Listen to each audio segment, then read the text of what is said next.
श्री स्वामी समर्थ. नमस्कार. तुमच्या सर्वांचे माझ्या यूट्यूब चॅनलमध्ये खूप खूप स्वागत. तुमच्या सर्वांच्या इच्छा मनोकामना पूर्ण होत हीच स्वामी महाराजांच्या चरणी प्रार्थना करते आणि आजच्या आपल्या एका नवीन व्हिडिओला सुरुवात करते. आजच्या व्हिडिओमध्ये आपण जाणून घेणार आहोत तर ते म्हणजे बघा, आज आहे पाशांकुशा एकादशी. मग आपल्याला आज एक महत्त्वाचा उपाय करायचा आहे, त्याचबद्दल आपण जाणून घेणार आहोत. तर तुम्ही माझा हा व्हिडिओ शेवटपर्यंत नक्कीच पहा. व्हिडिओला नवीन असताल लाईक करा, शेअर करा आणि असेच नवनवीन अध्यात्माचे व्हिडिओ पाहण्यासाठी चॅनलला सबस्क्राईब अवश्य करा. तर बघा, आता प्रत्येकच महिन्यामध्ये एकादशी ही तिथी येते. बघा, प्रत्येक महिन्यामध्ये 2 एकादशी तिथी असतात. एक असते कृष्ण पक्षामध्ये, एक असते शुक्ल पक्षामध्ये. मग आता ही पाशांकुशा एकादशी जी आहे ती अश्विन महिन्याच्या शुक्ल पक्षातील एकादशी तिथीला येते, ज्या दिवशी भगवान विष्णूंच्या पद्मनाभ रूपाची पूजा केली जाते. आपण जर हे व्रत केलं पाशांकुशा एकादशीचं तर सर्व पापांपासून मुक्ती मिळते, सुख सौभाग्य मोक्ष प्राप्त होतो.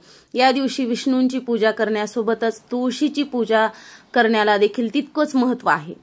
तर बघा, आता आपल्याला सायंकाळी तुळशीपाशीच एक महत्त्वाचा उपाय करायचा आहे. तर बघा, आज एकादशी आहे.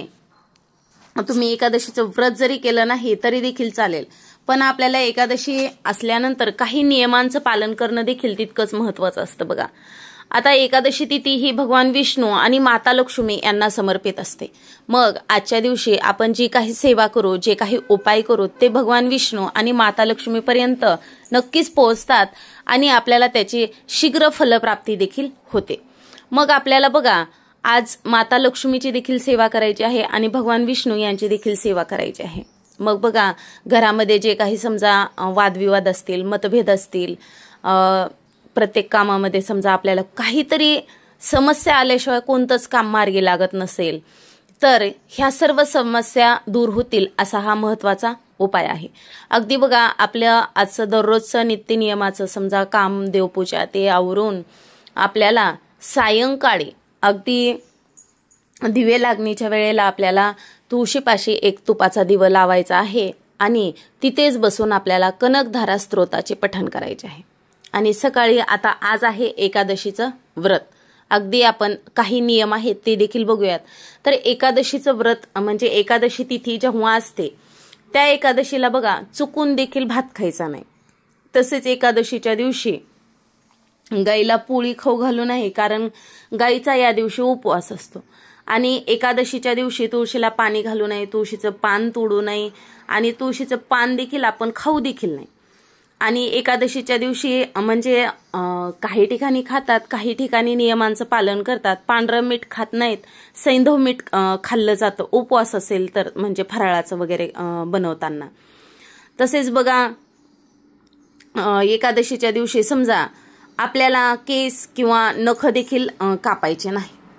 मग आता आपल्याला सायंकाळी तुळशीपाशी तुपाचा दिवा लावायचा आहे. तसेच 1 रुपयाचं जे नाणं आहे ते आपल्याला तुळशीच्या कुंडीमध्ये दाबून द्यायचं आहे. बघा, तर मग या सर्व गोष्टी करायच्या आहेत. तुपाचा दिवा लावायचा आहे आणि त्यानंतर आपल्याला तिथेच बसून कनकधारा स्तोत्राचे पठण करायचे आहे आणि ओम नमो भगवते वासुदेवाय या मंत्राचे 108 वेळा पठण करायचे आहे. ही सेवा आपल्याला सायंकाळी करायची आहे. तसेच आज दिवसभरामध्ये तुम्हाला जेव्हा वेळ भेटेल तेव्हा किंवा मग सायंकाळी तरी आपल्याला पिंपळ वृक्षाखाली देखील आपल्याला एक दिवा लावायचा आहे. कारण की पिंपळ वृक्षामध्ये सर्व देवी देवतांचा वास आहे, माता लक्ष्मी, भगवान विष्णू, आणि यांची कृपा प्राप्त आशीर्वाद जर आपल्या पाठीशी असेल तर प्रत्येक कामामध्ये यश तर मिळेलच आणि घरातील वादविवाद, येणाऱ्या अडचणी या देखील 100% दूर होतील. म्हणून आपल्याला पिंपळ वृक्षाखाली देखील एक दिवा लावायचा आहे. आणि आता बघा, कधी कधी काय होतं, आपल्या घरामध्ये समजा आर्थिक अडचणी तर येतच असतात, पण काही वेळेस आपण कुणाला तरी मदत म्हणून केलेली समजा आर्थिक मदत, ती व्यक्ती आपले लवकर पैसे परत देत नाही. मग ते पैसे परत लवकर देण्यासाठी आपल्याला एक उपाय करायचा आहे आज संध्याकाळी. तर काय करायचं आहे, आपल्याच घरामध्ये बघा ईशान्य दिशेला त्या दिव्यातील वात येईल असा एक दिवा लावायचा आहे. म्हणजे घरातील ईशान्य कोपऱ्यामध्ये तुम्ही कुठेही लावून द्या, तुमच्या घरामध्ये जो ईशान्य कोपरा असेल तिथे, पण तो दिवा लावल्यावर त्या दिव्याची जी वात आहे, आपण तो जो दिवा लावणार आहे ती वात ईशान्य दिशेला करा. बघा, अगदी 8 दिवसामध्ये तो व्यक्ती तुमचे पैसे घरी आणून परत देईल, तुम्ही न मागता. असा हा प्रभावशाली उपाय आहे. तसेच तिथे देखील दिवा लावल्यावर माता लक्ष्मी यांचे नामस्मरण करायचे आहे आणि ओम नमो भगवते वासुदेवाय या मंत्राचे देखील आपल्याला पठण करायचे आहे. बघा, अशा प्रकारे आजच्या व्हिडिओमध्ये आपण काही महत्त्वाचे नियम आणि उपाय आणि भगवान विष्णू, माता लक्ष्मी यांची सेवा देखील आपण जाणून घेतलेली आहे. तर तुम्हाला माझा हा व्हिडिओ आवडला असेल तर नक्कीच तुम्ही व्हिडिओला एक लाईक करा, शेअर करा आणि असेच नवनवीन अध्यात्माची व्हिडिओ पाहण्यासाठी चॅनलला सबस्क्राईब अवश्य करा. धन्यवाद.